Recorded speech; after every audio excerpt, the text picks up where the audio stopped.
누가복음 6장 1절에서 11절까지 한 절씩 교독하겠습니다. 제가 가진 성경으로는 신약 성경 98쪽에 있습니다. 제가 먼저 한 절 읽어 올리겠습니다. 안식일에 예수께서 밀밭 사이로 지나가실새 제자들이 이삭을 잘라 손으로 비비어 먹으니 어떤 바리새인들이 말하되 어찌하여 안식일에 하지 못할 일을 하느냐. 예수께서 대답하여 이르시되 다윗이 자기 및 자기와 함께한 자들이 시장할 때의 한 일을 읽지 못하였느냐. 그가 하나님의 전에 들어가서 다만 제사장 외에는 먹어서는 안 되는 진설병을 먹고 함께한 자들에게도 주지 아니하였느냐. 또 이르시되 인자는 안식일의 주인이니라 하시더라. 또 다른 안식일에 예수께서 회당에 들어가사 가르치실 때 거기 오른손 마른 사람이 있는지라. 서기관과 바리새인들이 예수를 고발할 증거를 찾으려고 하여 안식일에 병을 고치는가 엿보니 예수께서 그들의 생각을 아시고 손 마른 사람에게 이르시되 일어나 한가운데 서라 하시니 그가 일어나 서거늘. 예수께서 그들에게 이르시되 내가 너희에게 묻노니 안식일에 선을 행하는 것과 악을 행하는 것 생명을 구하는 것과 죽이는 것 어느 것이 옳으냐 하시며 무리를 둘러보시고 그 사람에게 이르시되 내 손을 내밀라 하시니 그가 그리하매 그 손이 회복된지라. 같이요. 그들은 노기가 가득하여 예수를 어떻게 할까 하고 서로 의논하니라. 아멘. 오늘은 참된 안식을 주시는 예수님이라는 제목으로 하나님의 말씀을 같이 나누길 원합니다. 구약의 말라기 이후에 유대인들은 영적 암흑기 가운데 하나님의 말씀이 잘 들리지 않는 시대를 살아가면서 메시아를 기다렸습니다. 유대인들의 삶의 문제를 해결해 주는 메시아, 로마로부터 겪는 이 억압에서 자유를 주는 메시아, 다윗처럼 용맹한 메시아를 기다렸던 것입니다. 유대인들의 메시아를 기다리는 마음에 어떤 것이 문제였을까요? 하나님이 우리에게 어떤 메시아를 보내주실 것인가가 중요한 것이 아니라 내가 원하는 메시아를 기다렸기 때문입니다. 하나님의 독생자로서 예수 그리스도를 이 땅에 보내주셨지만 그들은 받아들이지 않습니다. 오늘날 우리가 삶을 살아가면서 우리는 어떤 메시아를 기다리고 있을까요? 우리가 예수 그리스도를 어떻게 믿고 있는가를 오늘 말씀을 통해서 우리가 한번 살펴볼 수 있기를 원합니다. 예수님께서 세간에 앉은 세리, 레위를 제자로 불러주셨어요. 그런데 레위의 반응이 굉장히 놀랍습니다. 누구도 레위가 즉시 예수님을 따르고 자신의 모든 것을 내어버리고 또 주님을 향해서 믿음으로 반응할 거라고 생각하지 못했습니다. 레위는 이 세간에 앉기 위해서 자신의 모든 것을 버리고 자신의 신앙조차도 버리고 돈을 향해서 성공을 향해서 자신의 야망을 향해서 쫓아갔던 사람입니다. 그랬던 레위가 예수님을 따르기 위해서 자신의 것을 내어버리고 나아간다라는 그 결단은 참으로 쉽지 않은 결단입니다. 우리가 예수 그리스도를 믿는 삶을 살아가게 된 것, 그것이 너무나 은혜인데 이 시대 가운데에는 그것을 조금 가볍게 여기는 경향도 있는 것 같습니다. 레위처럼 자신의 것을 내어버리지 않고 그냥 예수님을 믿는 것으로 삶을 살아가게 되는, 은혜를 받아들이게 되는 삶으로 나아가다 보니까 어쩌면 우리가 그 은혜를 너무 가볍게 생각하는 것 아닌가 생각해 볼 수 있기를 원합니다. 그러나 레위에게 있어서 예수님을 믿는다는 것은 자신의 삶에 큰 변화를 주는 것입니다. 예수 그리스도를 믿는 믿음으로 말미암아서 레위의 삶의 모든 부분들이 변화되기 시작했던 것입니다. 레위라는 이름이 가지고 있는 의미가 있잖아요. 그는 어려서부터 유대인으로서 또 하나님을 경외하는 신앙을 가지고 살아야 했어요. 그런데 어느 순간 그의 마음 가운데 하나님을 경외하는 신앙보다 돈이 더 앞섰던 것입니다. 또 유대인의 신앙 공동체에서 제외되는 것을 각오하면서까지 세간에 앉는 것이 더 중요하다라고 생각하는 삶을 살게 되었던 것입니다. 세간이 되기 위해서 언어를 익히고 세간의 직무를 담당하기 위해서 많은 것을 배우면서 결국 그가 원했던 이 세간의 자리에 앉게 되었고 그는 막대한 부를 거둬들일 수 있는 사람이 되었습니다. 그런데 바로 그때 예수님께서 레위를 불러주신 것입니다. 레위는 세상의 부요함보다 예수님이 더 가치 있는 분임을, 예수 그리스도를 믿고 예수 그리스도의 제자가 되는 것이 더 가치 있는 삶임을 깨닫고 자신의 모든 것을 내어버릴 수 있었던 것입니다. 그리고 예수님을 위해서 잔치를 베푸는, 예수님을 위한 인생으로 변화되는 삶을 살았던 것입니다. 레위가 잔치를 베풀었을 때 그 잔치에 레위와 같이 많은 죄인들로 여겨졌던 세리들이 그 잔치에 초청이 되었습니다. 그런데 의아하게도 성경은 표현하기를 그 잔치가 예수님을 위한 잔치다 이렇게 말하고 있어요. 예수님을 위한 잔치인데 수많은 잃어버린 영혼들이 오게 되었던 것입니다. 오늘 우리가 주님을 위해서 드릴 수 있는 삶이 무엇이 있을까요? 주님을 위해서 우리가 삶을 드린다는 것, 주님을 위한 삶을 살아간다는 것은 레위와 같이 예수님께로 잃어버린 영혼들 한 명 한 명을 주님께로 인도하는 삶인 줄로 믿습니다.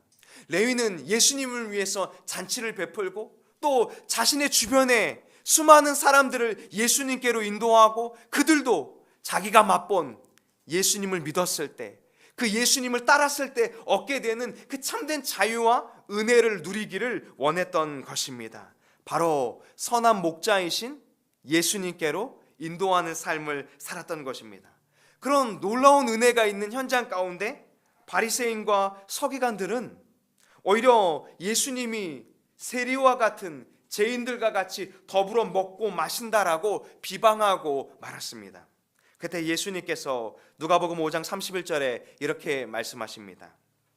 예수께서 대답하여 이르시되 건강한 자에게는 의사가 쓸데없고 병든 자에게라야 쓸데있나니 내가 의인을 부르러 온 것이 아니요 죄인을 불러 회개시키러 왔노라.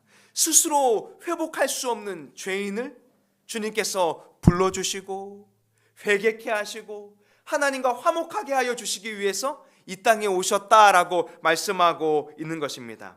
예수님은 바로 우리의 모든 연약한 부분들, 병든 마음, 병든 심령을 회복시켜 주시는 참된 의사로 이 땅에 오신 줄로 믿습니다.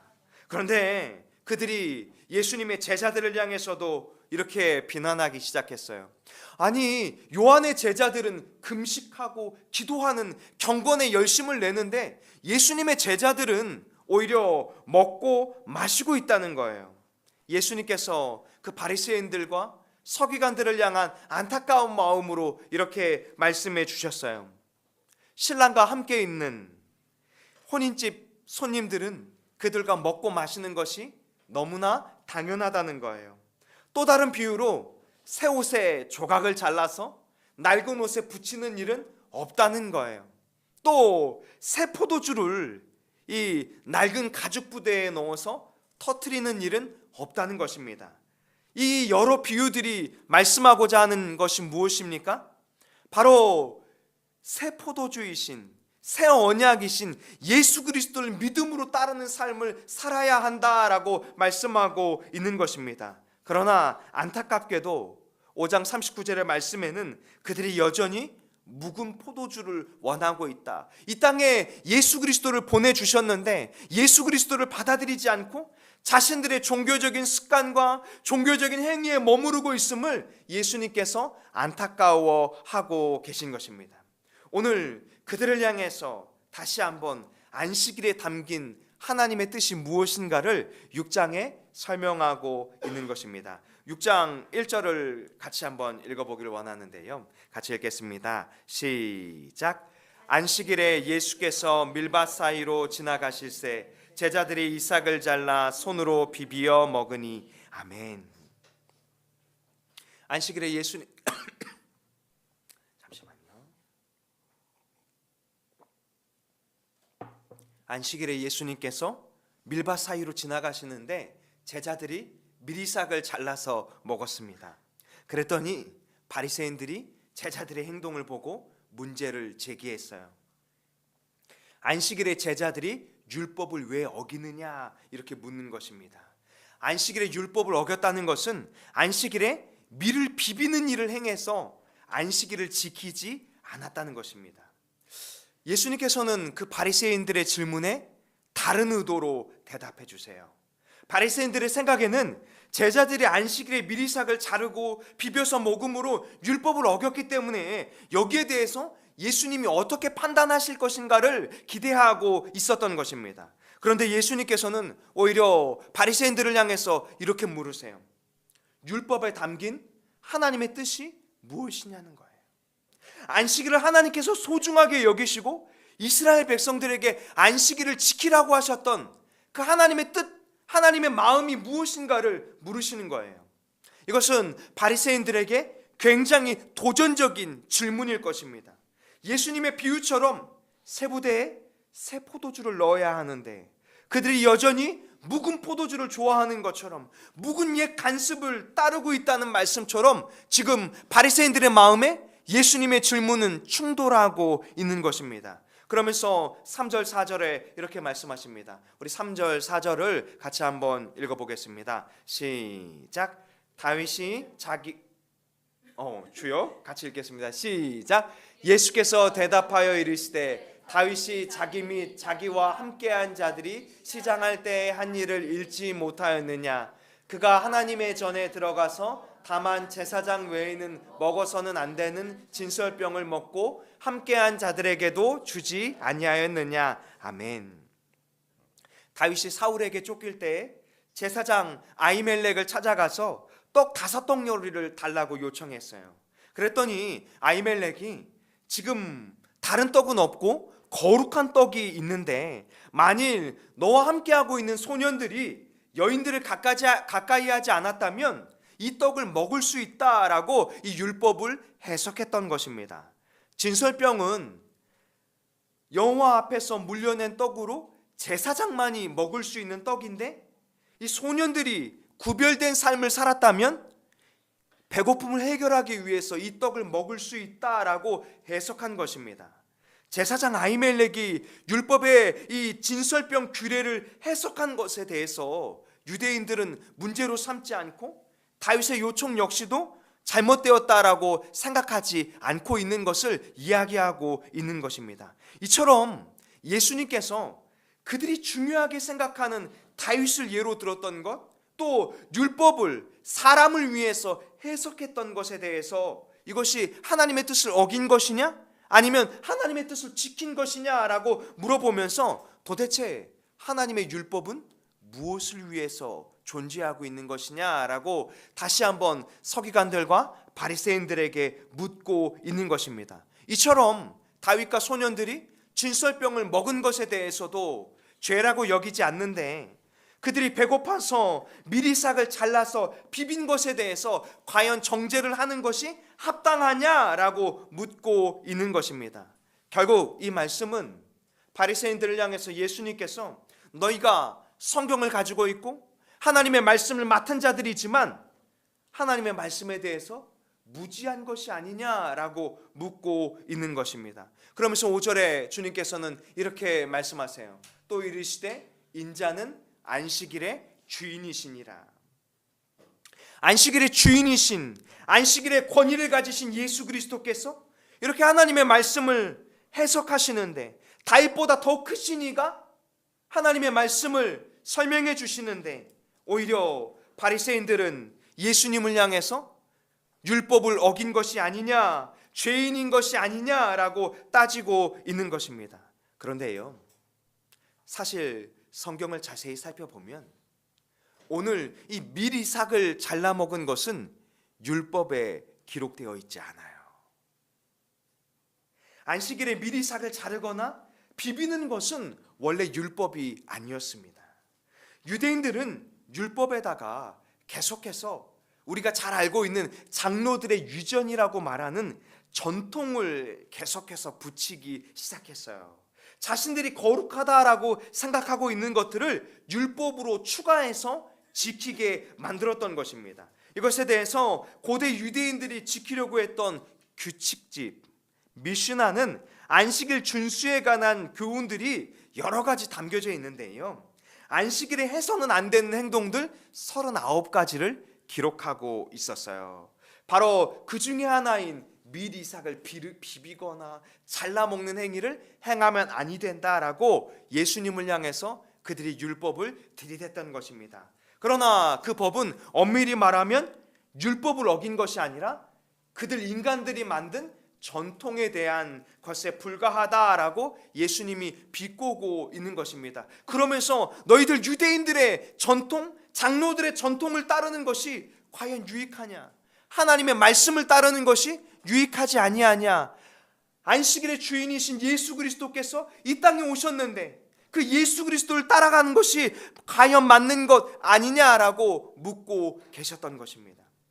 예수님께서는 여러 성경의 본문 가운데 율법을 2가지로 요약해 주셨잖아요. 혹시 기억하십니까? 맞아요. 하나님 사랑, 이웃 사랑. 하나님의 뜻을 따라서 하나님을 경외하고 하나님을 사랑하고 하나님이 하나된 믿음의 공동체로 세워주신 그 이웃을, 우리의 지체들을 사랑하는 것이 하나님의 법을 완성하는 것일진데 지금 그들은 배고픔을 헤아리지 못하고 오히려 이 자신의 눈에 있는 들보는 바라보지 못하고 이웃을 향한 티끌을 바라보고 있는 것에 대해서 안타까워하고 있는 것입니다. 그러면서 구원받는 것은 바로 새술은 새 부대에 담긴 이 새 언약을 따르는 예수 그리스도를 믿는 믿음으로 구원받는 삶, 예수님 안에서 하나된 공동체가 하나님의 언약 백성으로서 하나님의 말씀을 붙드는 삶을 살아야 한다라고 가르쳐주고 있는 것입니다.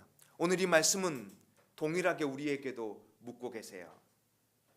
혹시 율법적으로 외적인 종교적 열심을 채우며 살아가고 있는 것은 아닌가?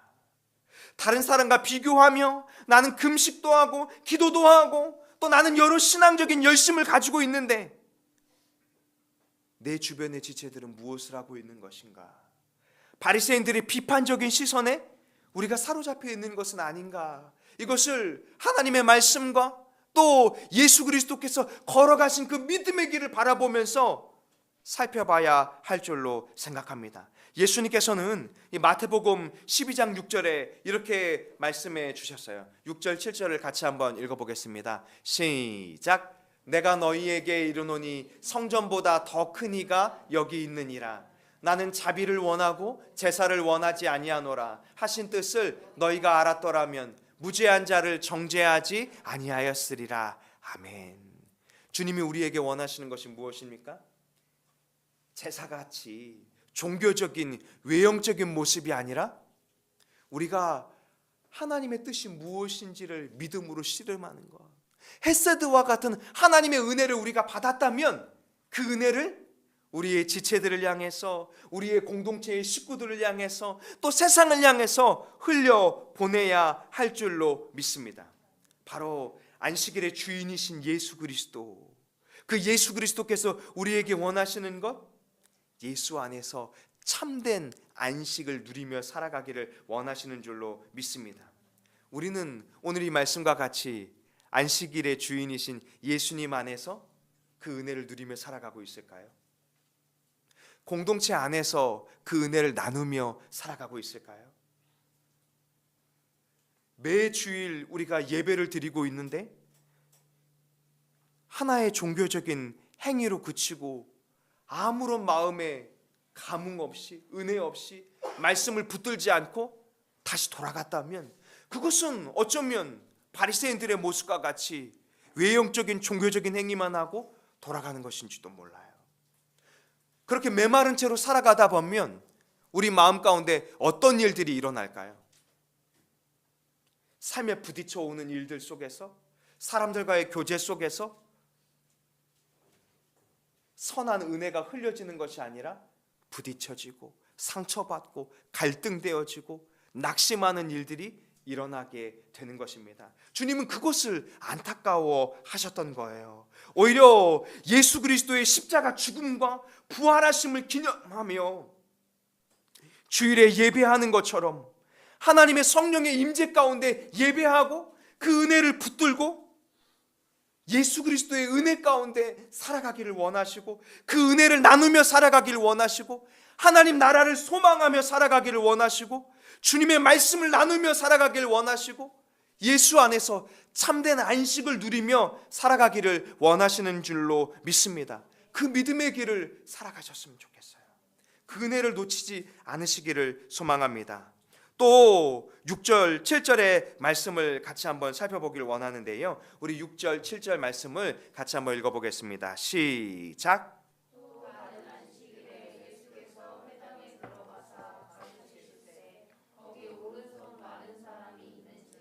서기관과 바리새인들이 예수를 고발할 증거를 찾으려고 하여 안식일에 병을 고치는가 엿보시더니, 여기 보니까 또 다른 안식일에 손 마른 사람, 오른손 마른 사람이 있었습니다.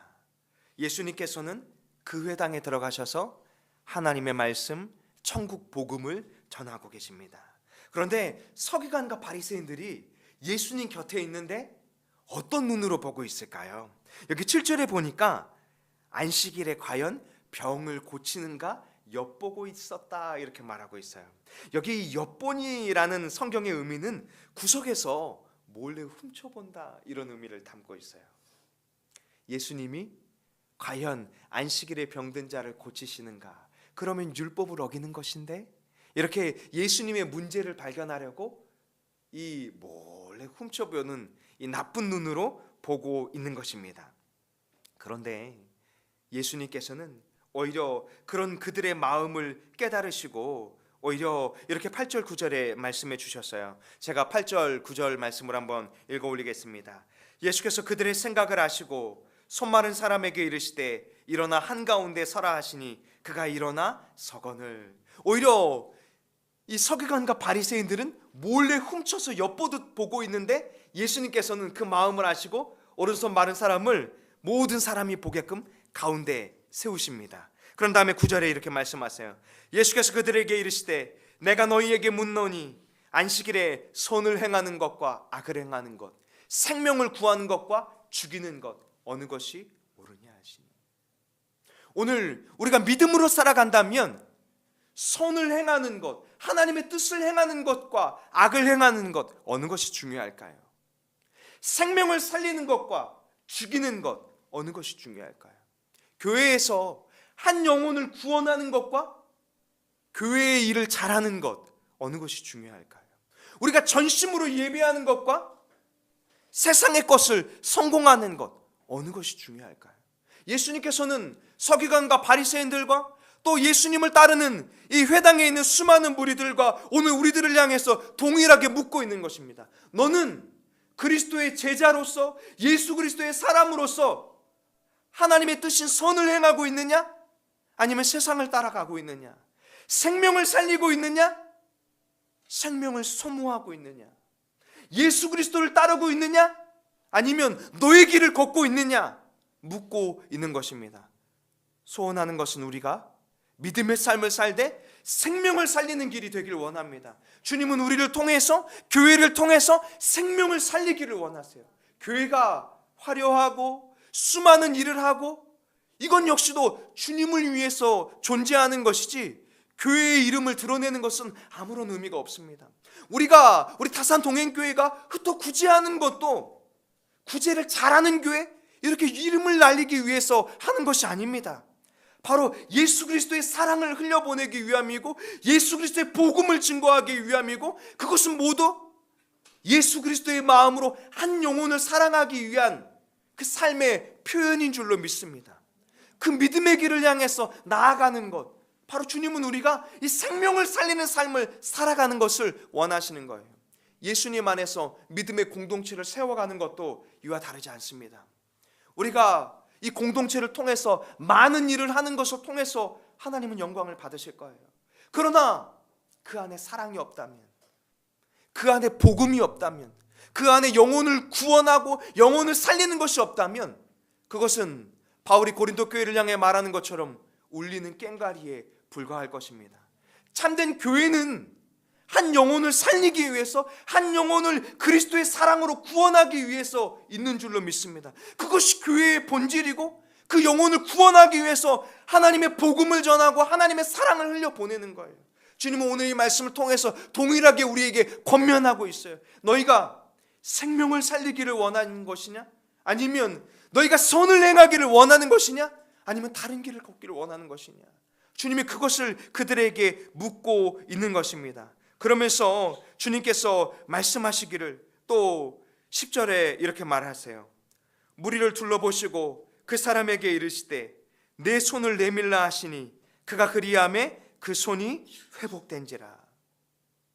5장에서 우리에게 말씀해 주셨던 것처럼 예수님께서는 병든 자에게 의사가 필요한 것처럼 회복되어져야 하는 자에게 예수 그리스도가 필요하심을 오늘 말씀을 통해서 가르쳐주고 있는 것입니다. 죄인들이 이 중풍병자를 향해서 내 죄가 사함을 받았느니라 하신 것처럼 병들고 상하고 죄인된 자가 예수 그리스도로 말미암아서 회복되는 것을 우리에게 가르쳐 주시기를 원하시는 줄로 믿습니다.